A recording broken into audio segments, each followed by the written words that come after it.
Malaysia dilanda krisis air, negara plus 62 kudu hati-hati. Ayo kita wacotin. Panik, panik, panik. Satu Malaysia dilanda panik buying. Mulai dari Malaysia tuh krisis air loh, sampai pemerintahnya bilang untuk kurang-kurangin minum air. Loh kok bisa? Dapat berita hoax. Perasaan gua di sini nggak pernah tuh krisis. Heran gua, sampai aja di Konoha itu segala krisis keluar. Apabila satu-satu pembangunan itu membangun dengan pesan, menunjukkan perbedaan yang signifikan dalam tingkat kemajuan ekonomi, infrastruktur, serta kualitas hidup masyarakatnya. Meskipun Indonesia lebih besar secara geografis dan memiliki jumlah penduduk yang jauh lebih banyak dibandingkan Malaysia, dalam beberapa aspek, Malaysia terlihat lebih maju.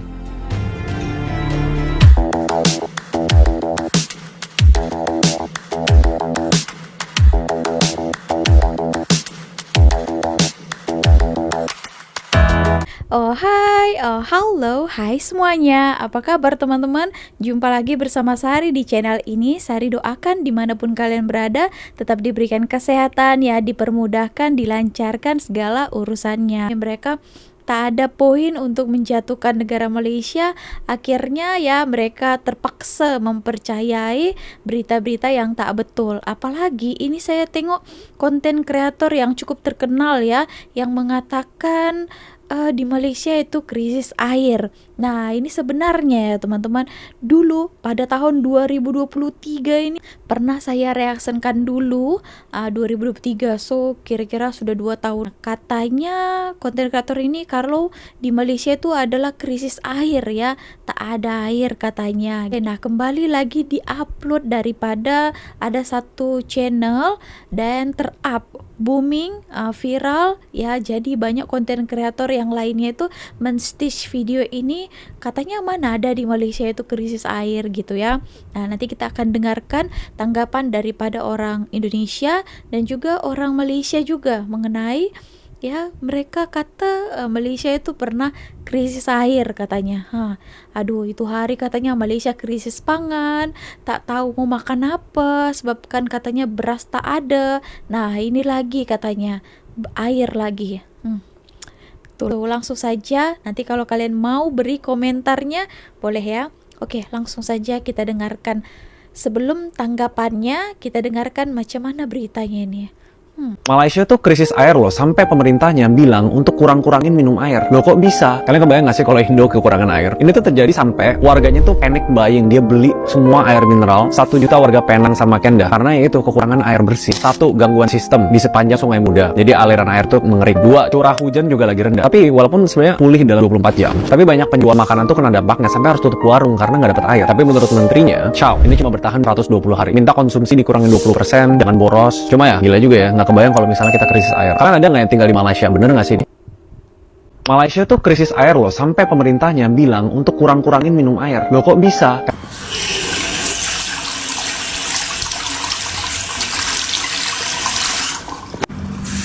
Bukti ya di Malaysia ada air gitu.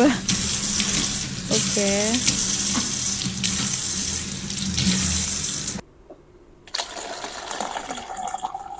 Oh, mau minum ada, makan ada ya. Dari mana sih kalian dapat berita hoax? Perasaan gua di sini nggak pernah tuh krisis air, krisis apa segala macam, nggak pernah.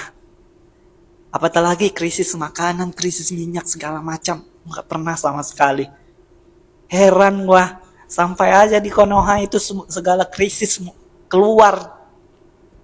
Kalian dapat beritanya dari mana sih? Ada-ada aja kalian ya. Heran gua. Malaysia tuh krisis air loh, sampai pemerintahnya bilang untuk kurang-kurangin minum air. Loh kok bisa? Kalian saya baru melihat akaunnya Jack Daniel ini. Adakah Malaysia kekurangan air?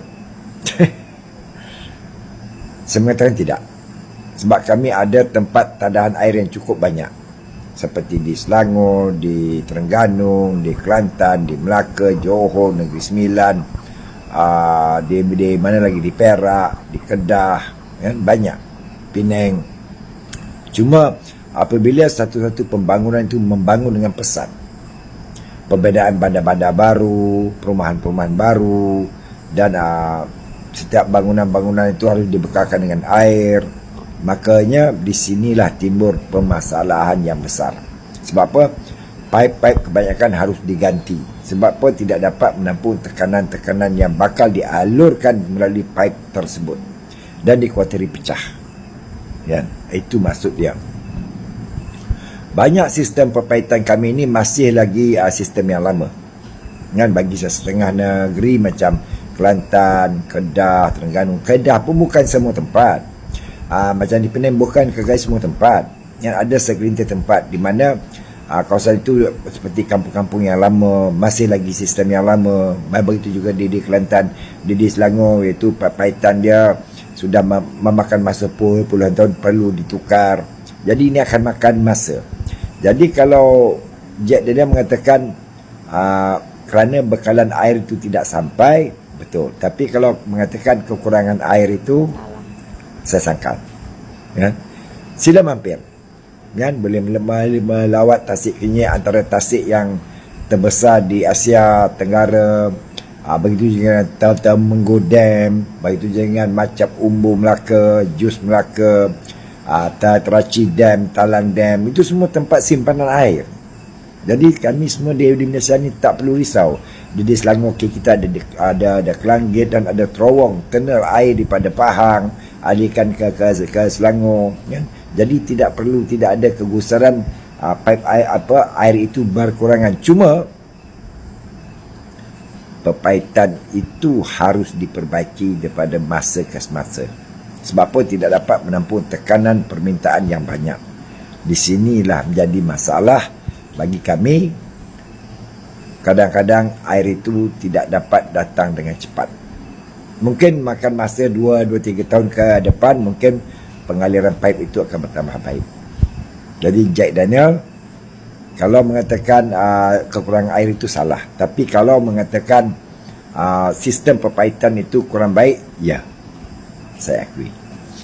Oke teman-teman, ini videonya sudah 2 tahun yang lalu sebenarnya, tapi di-up oleh beberapa orang supaya kan ini viral lagi. Di Malaysia pun pernah dulunya krisis air kan. Ini dia dibuatnya pada tahun 2023 bulan 5, 30 hari bulan ya. Ini Raymond Chin ya, salah satu kreator besar juga, membahas katanya ada krisis air di Penang ya, gitu ya. Jadi orang panik buying ya. Jadi tapi kata-kata krisis itu ya kan, jadi dipikir orang netizen yang IQ-nya itu di bawah rata-rata, wow, krisis berarti kekurangan ya, tak boleh dapat, sampai orang-orangnya membeli minuman, air dekat supermarket ya. Ini berdasarkan saya punya pengalaman ya. Nah, mungkin kalian juga boleh tambahkan orang Malaysia. Oke, nah kalau saya rasakan ya, itu tadi di Penang. Saya dekat Selangor, di Kuala Lumpur, saya tak pernah lah. Apalagi kalau misalnya mati air. Di Malaysia ini sekejap saja kan, tak sampai pun 1 hari. Itu pun mati air bukan disebabkan karena apa-apa kan. Cuma dikarenakan ada perbaikan. Mereka untuk sistem yang lebih baiknya lagi. Bukanlah macam saya dulu kalau di Medan ya, pernah sampai mati air sampai 4 hari tahu. Dan itu pun kalau di sini kalau misalnya ada perbaikan ya, mereka akan bagikan surat edaran supaya dibagi tahu, bulan segini, hari segini, time segini itu akan dipadam air ataupun padam api. So kita kena standby lah, kita akan tampung air. Nah macam itu. Tapi saya pun rasa cuma beberapa kali sajalah semenjak saya tinggal di Malaysia ini. Nah kalau misalnya berita ini pun betul, itu bukan seluruh Malaysia ya, ingat. Hanya di beberapa kawasan saja ya teman-teman. Tapi sekarang sudah settle semuanya. Statementnya macam mengatakan di Malaysia saja, macam terkejut kan. Ternyata di Indonesia pun sudah banyak sekali ya kan. Apalagi kalau akibat kemarau ya, panas gitu. Tapi saya rasa di Penang pun bukan semua kawasan ya, hanya ada beberapa kawasan saja. Ternyata saya menjumpai beberapa komentar orang-orang Penang di sini, diorang pun tak tahu pun adanya krisis air yang macam ini, disebabkan ya diorang dekat rumah dia ada je air kan. Tapi saya tak tahu ya, sampai pula beritanya ke sana. Sedangkan kita yang di Malaysia ini pun tak tahu ya. Kadang pelik, di orang sana lebih tahu daripada kita. Nah ternyata bukan hanya daripada channel dia ini saja. Nah ada beberapa channel ya, kita tonton dulu macam mana statement mereka ini. Aduh tak habis-habis, daripada channel-channel orang hoax yang biasa-biasa hingga berita-berita TV juga menyiarkan ini ya. Ya apa tujuan mereka ini untuk mengatakan Malaysia krisis ya. Itu hari pun sampai menteri mengatakan Malaysia krisis pangan tau. Wow. Malaysia dilanda krisis air, negara plus 62 kudu hati-hati, ayo kita wacotin. Panik, panik, panik, satu Malaysia dilanda panik buying. Mulai dari toko, supermarket, mall diserbu sama 1 juta warga Penang dan Kedahan yang berebut ngeborong air mineral. Emangnya ada apa sih? Jadi, kemarin Malaysia dilanda kepanikan karena bendungan air di Sungai Muda nggak ngalirin air secara optimal. Keran-keran air pada mati, toko dan restoran pada tutup gara-gara kekurangan air. Bahkan pemerintahnya bilang stok air cuma cukup dipakai warga setempat selama 120 hari. Ini karena ada kerusakan sensor air di bendungan. Kondisi terkini sih udah diperbaiki dalam waktu kurang dari 24 jam, tapi tetap pemerintah Malaysia ngehimbau kudu hemat air karena kapasitas air masih minim dan ada ancaman krisis air lagi karena fenomena El Nino panas. Jangan sampai deh air kita ikutan habis. Biar nggak ketinggalan update-nya, mending follow dulu What the Fact. Malaysia dilanda krisis air bersih hingga masyarakatnya mulai melakukan panik buying membeli air mineral di sejumlah pusat perbelanjaan. Curah hujan yang rendah dan bendungan yang mengering disebut jadi penyebabnya nih. Gak cuma itu, gangguan sistem aliran air di Sungai Muda juga memperparah kondisi ini. Sungai Muda menjadi pemasok air terbesar di Penang, Malaysia. Bayangin, 80% air di sana bersumber dari Sungai Muda. Jika aliran air dari Sungai Muda terganggu, Nah ini menurut daripada salah seorang warga Penang dan juga orang Malaysia ya, katanya dah oke dah, sehari sahaja lepas tu air dah ada. Sekarang pun selalu hujan di Malaysia, puncanya pintu di Sungai Muda nih rosak, air melimpah ke laut. Oh, semacam itu. Tapi kalau di Malaysia ini kan sekejap saja sudah settle kan. Nah, gitu. Ini kan macam terkejut sekali mendengar, wow, Malaysia ada masalah, terus dikeluarkan, diberitakan kan. Padahal di negara kita pun lagi lah parah kan. Sampai ada juga di beberapa daerah di Indonesia pun air bersih pun sulit untuk didapatkan ya. Oke teman-teman, untuk menyambungkan video ini kita lanjut ke salah satu channel ini ya. Saya jumpa salah satu konten ini cukup best, kita berbagi informasi. Nah ini daripada channel Pegawai Jalanan. Jangan lupa untuk di subscribe ya. Nanti saya buat juga linknya di description box. Oke, so langsung saja ya kita tonton. Jom. Oke, mengapa negara Malaysia bisa lebih maju daripada Indonesia? Oke, kira-kira kenapa tuh ya? Mentality banyak lah kan daripada rakyat. Sebelum lanjut nonton video ini, jika kalian suka dengan channel Pegawai Jalanan, silahkan kalian support kami dengan cara subscribe dan klik tanda loncengnya. Silahkan gunakan headset Anda untuk mendapatkan kualitas suara yang jernih. Selamat menonton. Oke, jangan lupa untuk subscribe, oke? Pegawai Jalanan, let's go.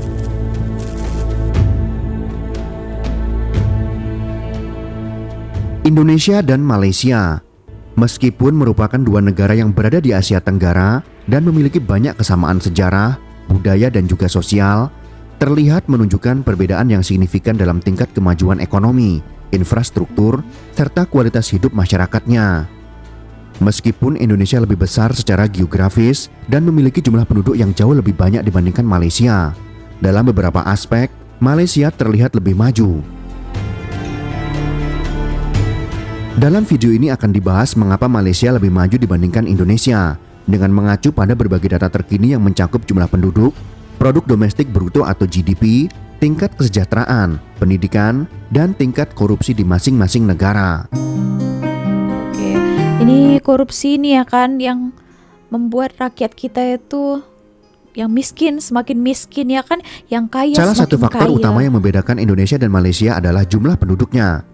Indonesia adalah negara keempat dengan populasi terbesar di dunia dengan lebih dari 270 juta jiwa pada tahun 2024. Sedangkan Malaysia memiliki sekitar 34 juta jiwa saja. Jumlah penduduk yang besar memberikan tantangan tersendiri bagi Indonesia dalam hal distribusi sumber daya. penciptaan lapangan pekerjaan, serta pemerataan pembangunan di seluruh wilayah. Keberagaman jumlah penduduk ini turut mempengaruhi distribusi pendapatan dan tingkat kemiskinan. Malaysia dengan populasi yang lebih kecil memiliki kemampuan yang lebih besar untuk mengolah sumber daya alam dan distribusi kekayaan secara lebih efisien. Sementara itu, Indonesia yang memiliki jumlah penduduk yang jauh lebih besar harus menghadapi tantangan dalam mengurangi kesenjangan sosial dan memperbaiki kualitas hidup masyarakat di daerah-daerah yang terpencil. Jadi padat sekali ya. Produk domestik bruto atau GDP per kapita merupakan indikator utama dalam menilai kemajuan ekonomi sebuah negara. Berdasarkan data terbaru dari Bank Dunia, pada tahun 2024, GDP per kapita Indonesia diperkirakan sekitar 4.800 dolar Amerika Serikat. Sementara Malaysia mencapai sekitar 13.000 dolar Amerika Serikat. Angka ini menunjukkan bahwa meskipun Indonesia memiliki ekonomi yang besar, distribusi kekayaan dan pendapatan per individu masih jauh lebih rendah dibandingkan dengan Malaysia. Secara keseluruhan, GDP nominal Indonesia pada tahun 2024 diperkirakan sekitar 1,2 triliun dolar Amerika Serikat, sedangkan Malaysia berada di kisaran 400 miliar dolar. Namun meskipun GDP Indonesia lebih besar, Malaysia berhasil mencapai angka GDP per kapita yang jauh lebih tinggi. Ini mengindikasikan bahwa Malaysia lebih efisien dalam mengelola ekonomi mereka dan menciptakan nilai tambah lebih tinggi bagi setiap warganya. Perbedaan ini sebagian besar disebabkan oleh beberapa faktor struktural seperti tingkat industrialisasi, sektor-sektor pendorong ekonomi, serta pengelolaan sumber daya alam. Malaysia memiliki sektor industri dan manufaktur yang lebih berkembang, khususnya di bidang elektronik, minyak dan gas, serta produk-produk dengan teknologi tinggi. Sementara itu, ekonomi Indonesia lebih bergantung pada sektor primer seperti pertanian dan sumber daya alam, yang tidak selalu menghasilkan nilai tambah yang tinggi dan seringkali bergantung pada harga komoditas yang fluktuatif. Betul. Bagaimana dengan tingkat kesejahteraan dan kualitas hidup dari dua negara ini? Oke, kita ini ketimpangan sosial sangat jauh ya kan dengan yang kaya dan Kesejahteraan miskin. masyarakat Indonesia dan Malaysia juga mencerminkan perbedaan yang signifikan. Dalam hal Indeks Pembangunan Manusia atau IPM, yang mengukur kualitas hidup berdasarkan harapan hidup, tingkat pendidikan, dan standar hidup, Malaysia berada di peringkat yang lebih tinggi dibandingkan Indonesia. Berdasarkan laporan Human Development Index atau XDI dari PBB pada tahun 2023, Malaysia berada di peringkat 62 dunia dengan skor 0,811, sementara Indonesia berada di peringkat 107 dengan skor 0,718. Hal ini menunjukkan bahwa secara keseluruhan, kualitas hidup rakyat Malaysia lebih baik daripada rakyat Indonesia. Salah satu faktor utama yang membedakan adalah akses terhadap layanan kesehatan dan pendidikan yang lebih baik di Malaysia.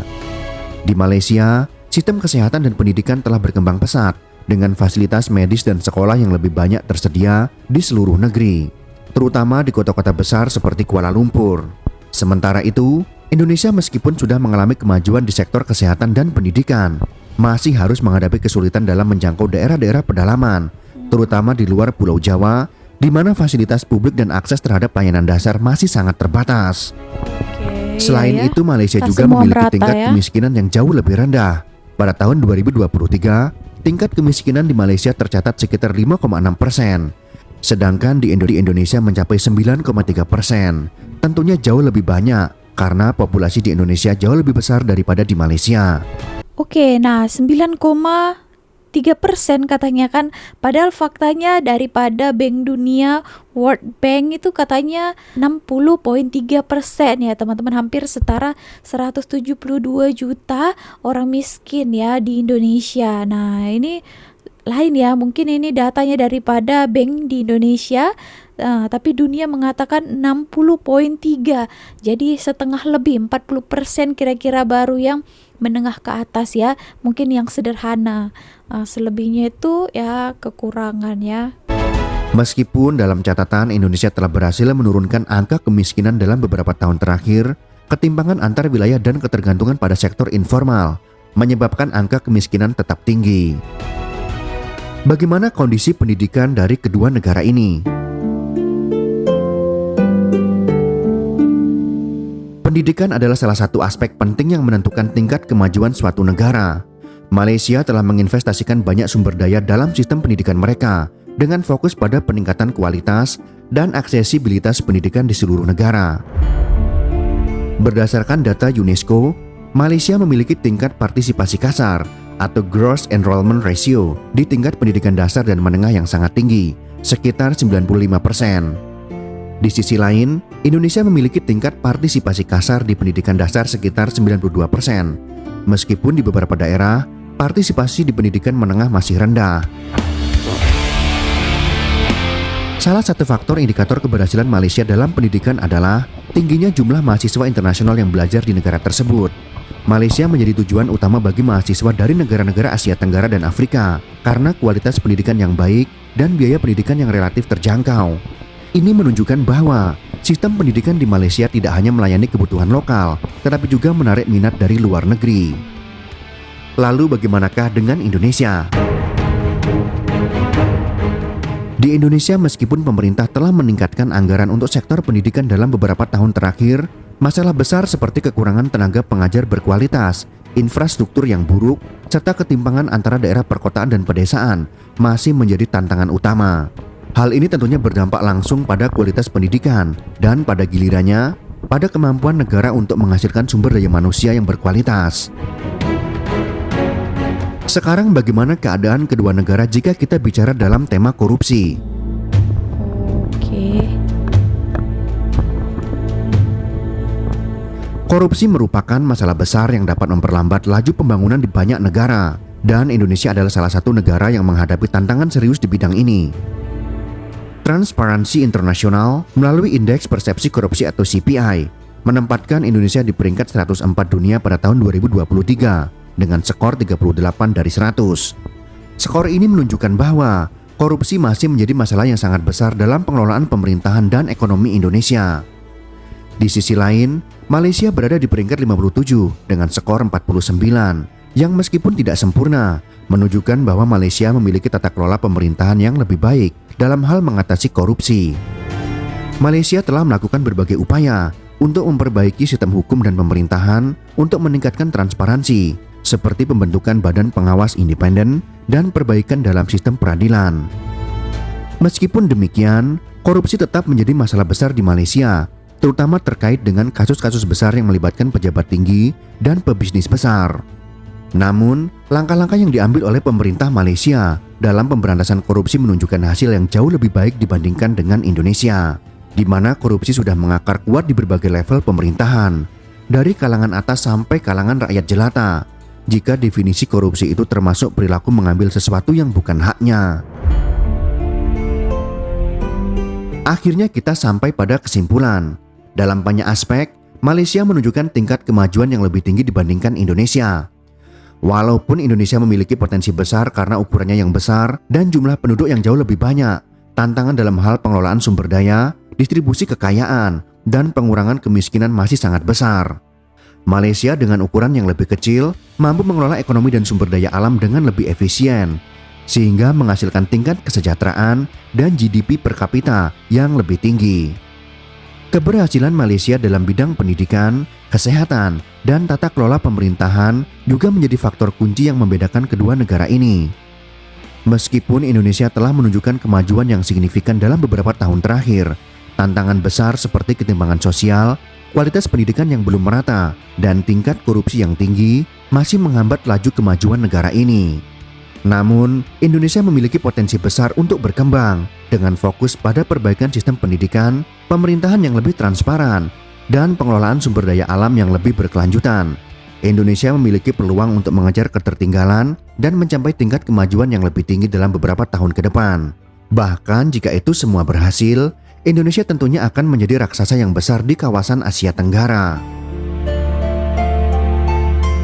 Jika kalian suka dengan video ini, silakan berikan jempol ke atas. Dan jika kalian menganggap video ini bermanfaat, maka bagikanlah untuk teman-teman Anda yang lain. Terima kasih sudah menonton.